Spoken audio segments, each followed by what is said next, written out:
Si tendre, si fondant, pour les amateurs de sushi, le thon rouge, c'est le must. Mais il pourrait disparaître totalement des menus. L'espèce a été sérieusement mise à mal par des décennies de pêche intensive, à tel point que le commerce international pourrait en être interdit dès cette semaine. À New York, où les sushis de thon rouge se vendent jusqu'à 15 $ pièce, les restaurateurs comme celui-ci pourraient devoir bientôt prendre des mesures drastiques. Si le commerce du thon rouge est interdit, on va devoir arrêter de le servir aux clients et le retirer du menu.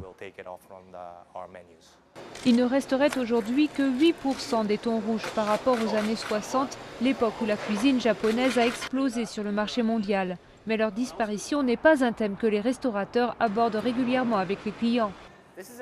C'est une très bonne chose pour ces restaurateurs parce qu'au moins ils auront du thon rouge à vendre dans 10 ans si on arrête de le pêcher maintenant. Sinon, il va disparaître. Il sera exterminé commercialement d'ici 2 ans.